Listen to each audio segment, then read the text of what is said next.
Hyvä. Teidät on valittu pöytäkirjan tarkastajiksi.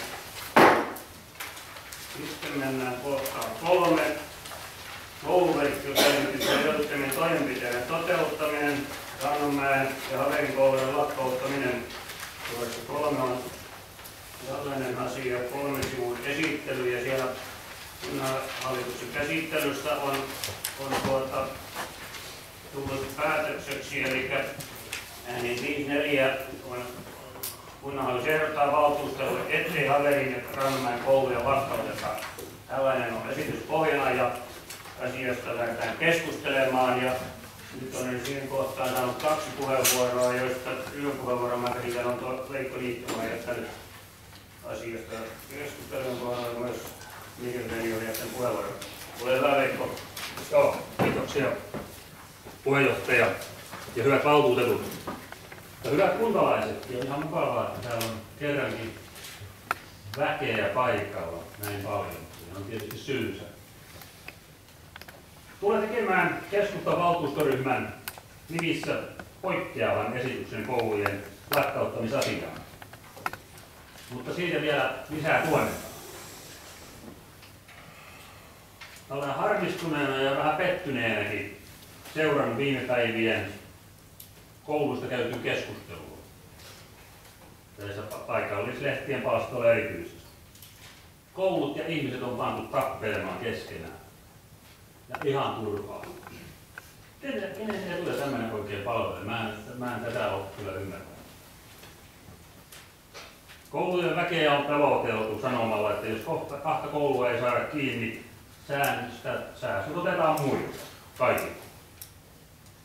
Sellaista esitystä saati päätöstä ei ole tehty ja ainakaan mulla ole tullut sellaista. Se tarkoittaisi, että koulut pistettäisiin käytännössä mahdottomaan. Tämä heikentyneen taloustilanteen ja kaikilta kunnan sektoreilta vaadittiin tässä kesällä 2% säästöt vielä tälle vuodelle.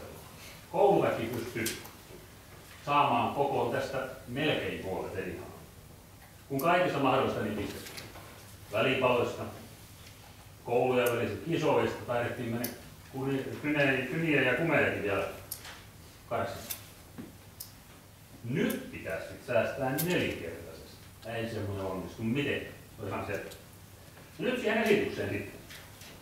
Tämä keskustan valtuustoryhmä ehdottaa, että Rannanmäen koulu lakkautetaan ensi syksynä, Haverin koulu vuotta myöhemmin ja Karimäisten ja Heikinsuon koulut keskitetään yhteen toimipaikkaan 1.8.2015 eli 1,5 vuoden päästä. Tätä ei kuitenkaan voida tehdä tässä kokouksessa, koska kuntalain mukaan kuntalaisille pitää varata asianmukaisesti kuulemisia tiedonsaantimahdollisuuksia. Rannanmäessä ja Haverilla tämä on tehty, mutta ei Karimäisessä Heikinsuossa. Sen takia teen tässä asiassa pöydällepanoesityksen ja ehdotuksen asian palauttamisesta uuteen valmisteluun, jotta nämä kuntalain pykälät tulevat asianmukaisesti hoidetuksi. Meillä on seuraava valtuusto helmikuun alussa näillä näkymin. Asiat ehditään hoitaa siihen mennessä kuntoon, ja se on riittävä aikataulu vielä asioissa eteenpäin menemiseksi niin, ettei tämä pitäisi aiheuttaa viivytyksiä. Tämä meidän valtuustoryhmän esitys perustuu tähän alkuperäiseen kouluverkkoselvitykseen 3 vuoden takaa. Säästöjä tarvitaan, ja tästä niitä sitten toivon mukaan saadaan. Sillä ensi vuoden talousarvio on, joka tulee tuossa myöhemmin esille, 2,3 miljoonaa euroa miinusta. Eikä se kyllä tällä päätöksellä siitä miksikään muuta. Nämä vaikutukset kouluverkon kautta, ne tulee 2-3 vuoden viiveellä, 2-3 vuoden päästä. Kun tarkkoja ollaan, niin me oltiin jo valmiita hyväksymään tämä 3 koulun lakkauttaminen, tämä keskustan valtuustoryhmä 3 vuotta sitten. Se vaan ei käynyt muille. Ja niin me ollaan nyt tehty sitä. Kunnan taloustilanne oli vakava 3 vuotta sitten. Nyt se on vielä vakavampi ja surkeammaksi taitaa olla menossa.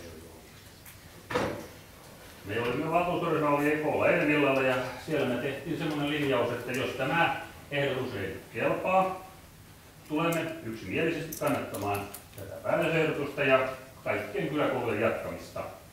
Niin me teimme 3 vuotta sitten, eli tämä on ihan johdonmukainen linjaus siinä.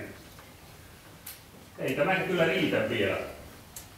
Eli sitten me tuomme myöhemmin talousarviopykälässä, että kuntaa ryhdytään laatimaan uutta kouluverkon kehittämissuunnitelmaa. Nyt on esitykset tullut aika yksittäin ja ilman, että kokonaisuutta olisi kunnolla viety.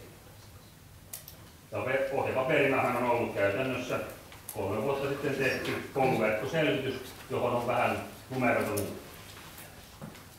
Kiitoksia puheenjohtaja. Kiitoksia. Ja sitten on Mirjami vuoro. Kiitos arvoisa puheenjohtaja, hyvät valtuutetut ja hyvät läsnäolijat. Olen edelleenkin tuon kunnanhallituksen päätösesityksen pohjaehdotuksen kannalla, niin kuin on ollut kunnanhallituksessakin, eli en kannata Rannanmäen ja Haverin koulujen lakkauttamista. Viranhaltijat ovat varmaan yrittäneet parhaansa tehdä, kun ovat laskelmia tehneet mahdollisista säästöistä en halua niitä sen kummemmin kritisoida. Laskelmista huolimatta koulujen lakkauttamisesta koituvat säästöt ovat kuitenkin epävarmoja. Se on todistettu monessa paikassa tässä maassa, kun on seurattu, miten sitten on käynyt, kun kouluja on lakkautettu.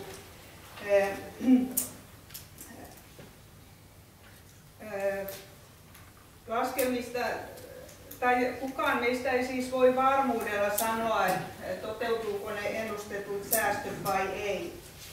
Ja kyläkouluja pitää arvioida myös niiden vahvuuksien perusteella, ei aina niiden talouseurojen perusteella. Kyläkoulut ovat monipuolisia oppimisympäristöjä ja tämä paljon kritisoitu asia, että on yhdysluokkia, niin joissakin tutkimuksissa on kyllä annettu ymmärtää, että sekin voi olla ihan positiivinen asia myöskin oppimisen kannalta, joskin opettajalle haasteellinen. Ja kyläkoulut on tärkeitä alueensa yhteisölle. Niinpä tässä jokaisen valtuutetun tarvitseekin arvioida tätä tilannetta sen mukaan, että ovatko koulujen lakkauttamisesta mahdollisesti koituvat säästöt sen arvoisia, että ne kannattaa hyvien asioiden menettämisen hinnalla tehdä. Itse haluan puolustaa oman kunnan lähipalvelujen säilyttämistä. Ja niin kuin tuossa Veikko Niittymaa sanoi, niin ikävistä on, että ennen päätöksentekoa joku tai jotkut ovat levittäneet hukua ja jopa lehdissä nimimerkeillä kirjoitelleet, että jos Rannanmäen ja Haverin kouluja ei lakkauteta, säästöt pitäisi saada muualta koulutoimesta. Näin on usutettu jopa koulut toinen toisiaan vastaan. Tällaiset puheet ovat ihan huuhaata. Ei mikään luottamuselin ole tähän päivään mennessä päättänyt, että vastaavat säästöt pitäisi hakea muualta koulupuolelta. En hyväksy koulujen lakkauttamisia, kun samalla esimerkiksi kunnanhallituksen tehtävästä ja keskushallinnosta ei ole mielestäni riittävästi haettu säästöjä. Ja lisäksi on mielestäni aika uskomatonta, että vielä lähes 5 vuoden kuluttua viimeisestä kuntaliitoksesta tässä kunnassa on 3 vanhaa kunnantaloa ja vielä lisätiloja 4. eli virastotalosta. Eikö tässäkin olisi jotain tehtävää? Ja lisäksi elämme tällä hetkellä monella tavalla pimennossa, juuri nyt, ei vaan tämän vuodenajasta johtuvan pimeyden vuoksi. Me emme tiedä, mitä valtionosuusuudistus merkitsee Pöytyän kunnalle, mitä tarkoittaa sote-uudistus lopun perin, mitä tarkoittaa kuntauudistus Pöytyän kunnalle minkälaisia säästöjä hallituksen esittämät rakenneuudistukset tarkoittavat pöytyällä, tarkoittavatko mitään.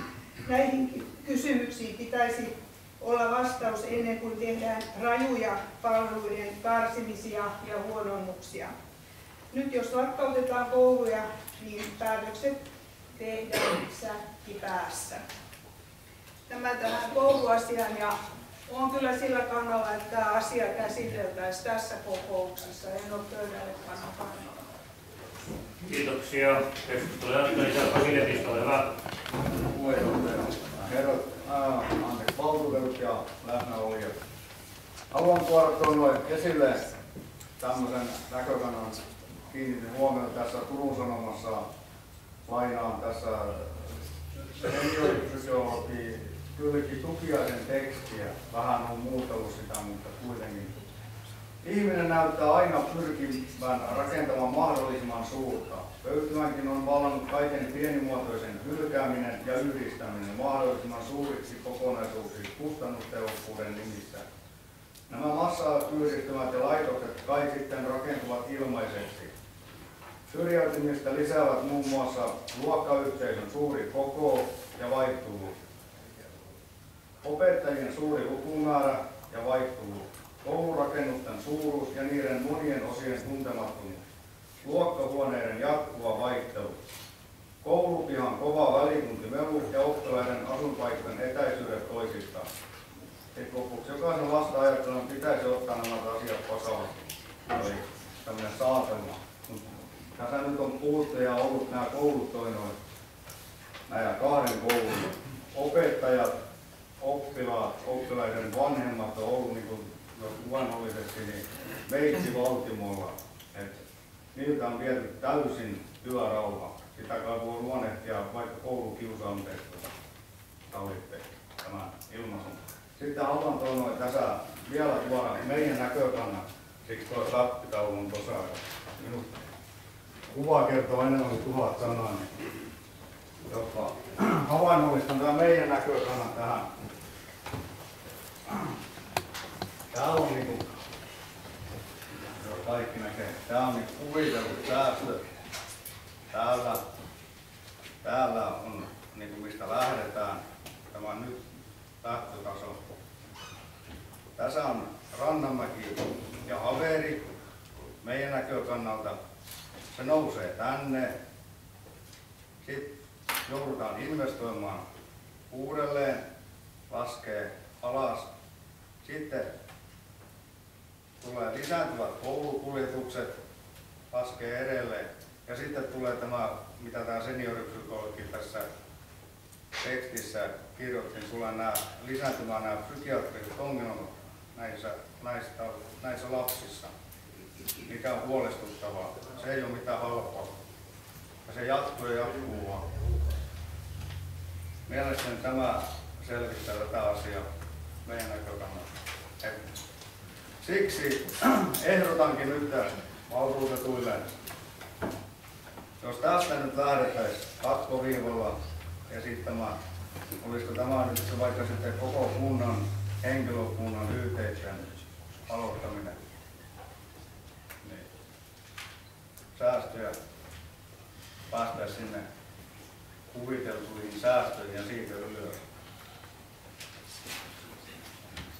Kiitoksia. Kiitoksia.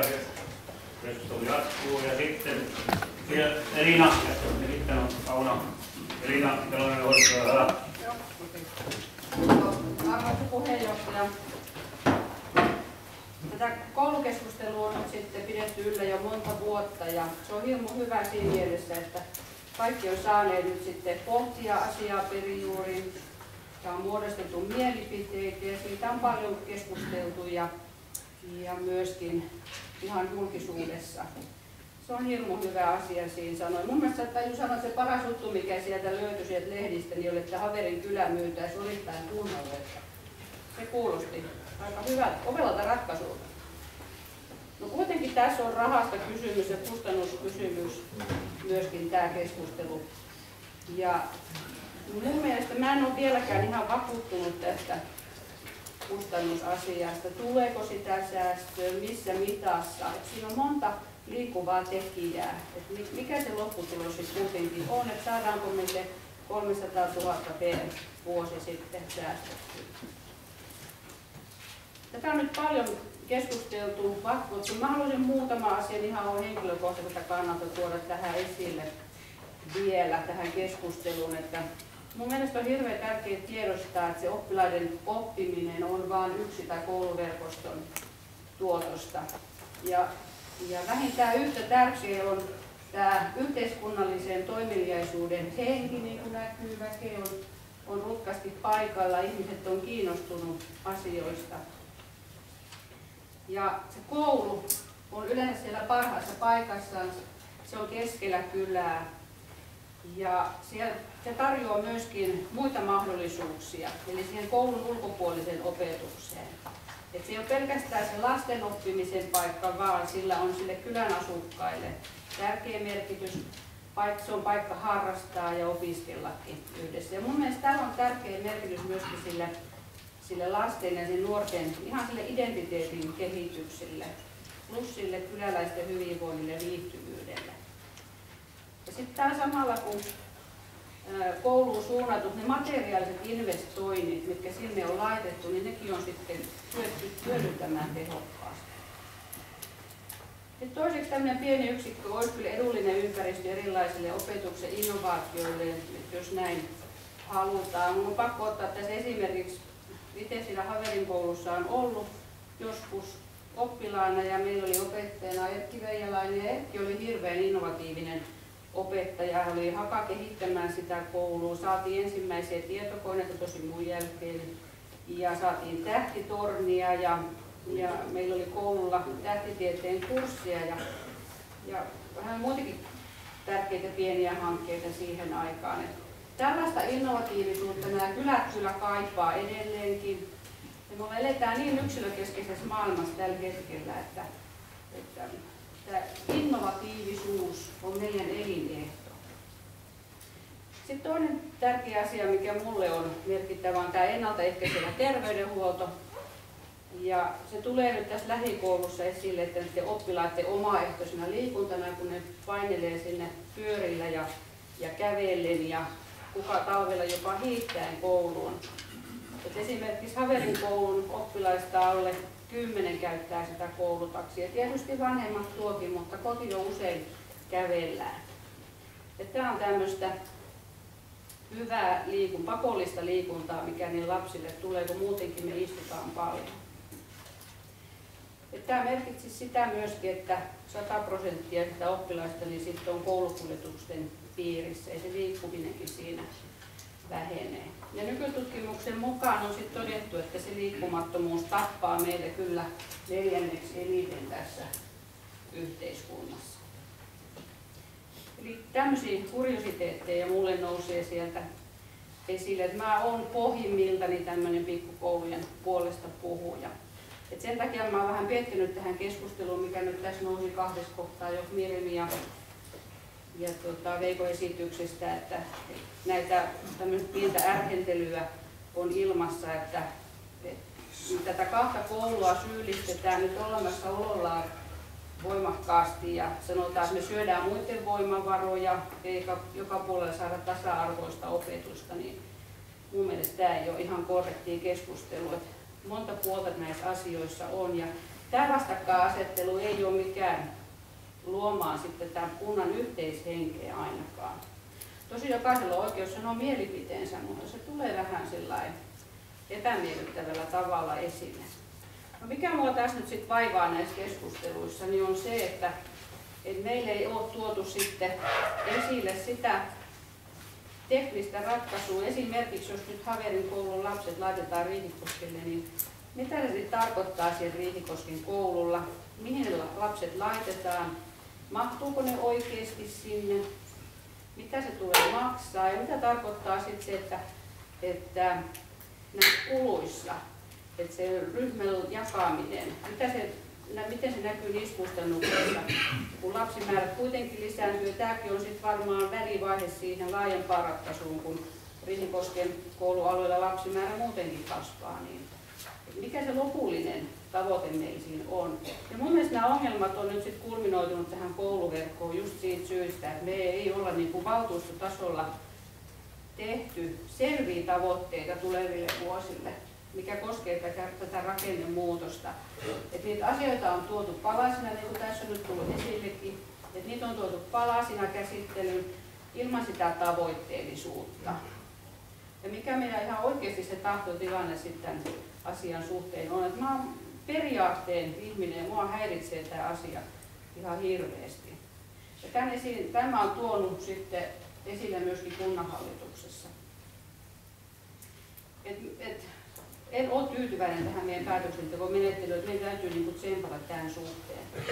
Ja sitten tietysti se, mikä nyt on, tuossa Mirmi toi esille, niin näiden muiden sektoreiden perkaaminen, niin sieltä löytyy varmasti aika lailla myöskin säästettävää.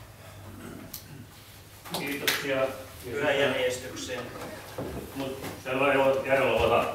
Arvoisa puheenjohtaja, mun käsittääkseni Veikko Niittymä teki ryhmäesityksen pöydällepanosta ja Pöykyä kunnanvaltuuston työjärjestyksen mukaan ryhmäesityksiä ei tarvitse kannattaa, joten eikö meidän tulisi pöydällepanosta keskustella? Joo, kun näin on, että pitää myös kannattaa ryhmäesityksiä. Meillä on ollut tämä valtuustokauden, että se on ollut näin. Et sen takia ei keskustella pöydästä, en ole tosiaan kannatettu siinä. Kannatetaan sitten äkkiä. Siis Tämä on kannatettu. tulkitsen, että nyt on kannattu Veikko Niittymaa. Kyllä. Nyt Järvelä on kannattanut Veikko Niittymaan ehdotusta pöydällepanosta. Ja nyt mä rajaan keskustelun koskemaan tätä pöydällepanoa. Nyt keskustelu on rajattu siihen, mutta Marjatta Paunalla on nyt puheenvuoro ensin ja sitten on Anne Ketola hyvä kaikkea. Arvoisa puheenjohtaja, mä asetan tähän kouluverkkoselvitykseen nyt pitänyt puheenvuoron, en tähän pöydälle jättämiseen. Joo, nyt ei enää keskustella siitä. Kiitos. Ja sitten oli Anne Ketola hyvä. Joo, mä olisin pyytänyt lyhyttä neuvottelutaukoa. Selvä Junkkola, neuvottelutauko, mitä arvioit? 5 minuuttia. No arvioitaan 5 minuutin neuvottelutauko, mutta tulkaa sanomaan, jos pidemmän 5 minuutin neuvottelutauko.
Teemu Vappula oli seuraava. Joo, puheenjohtajana ilmoitan, että valtuutettu Teemu Vappula on saapunut paikalle. Teemu Vappula on paikalla ja sinun tilaisuus oli varajäsen Järvelä. Teemu Vappula on paikalla ja saa rauhan aikana erikoinen.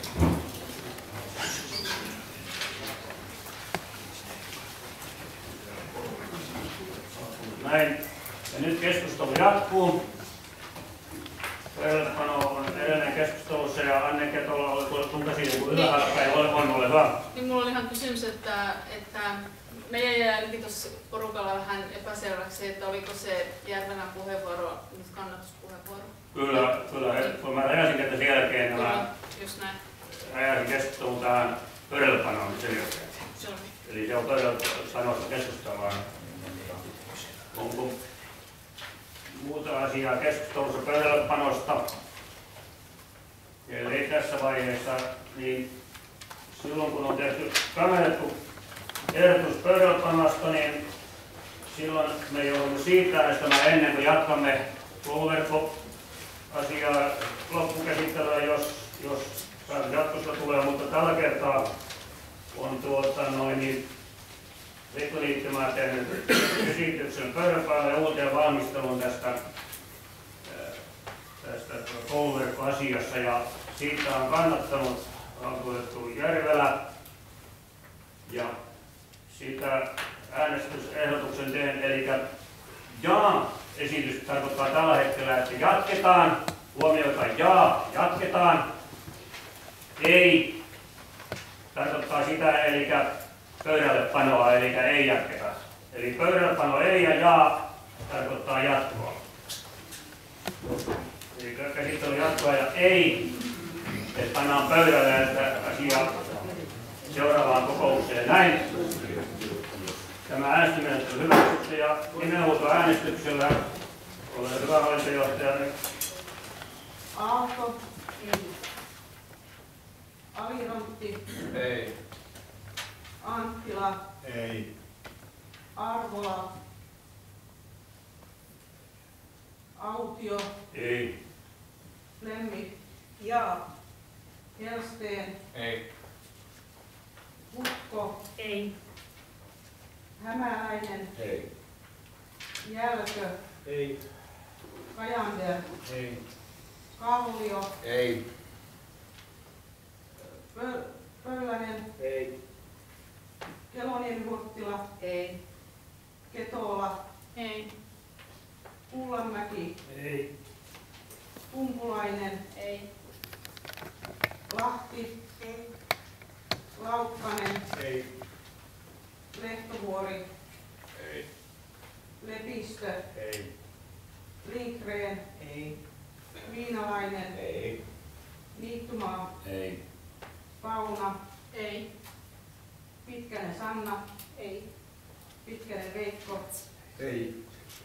Rantala. Rauhansuu. Ei. Loponen. Ei. Tamminen. Ei. Toivonen. Vappula. Ei. Viiri. Ei. Värri. Ei. Kiitoksia. Nyt on ääntenlaskun aika ja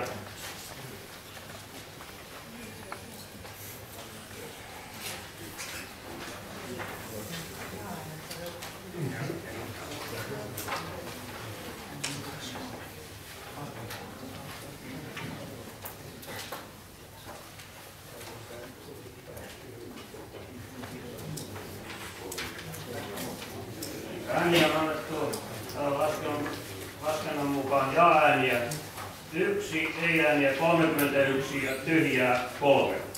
Eli näin tämä Veikko Niittoman tekevä pöydällepanoesitys ja uuteen valmisteluun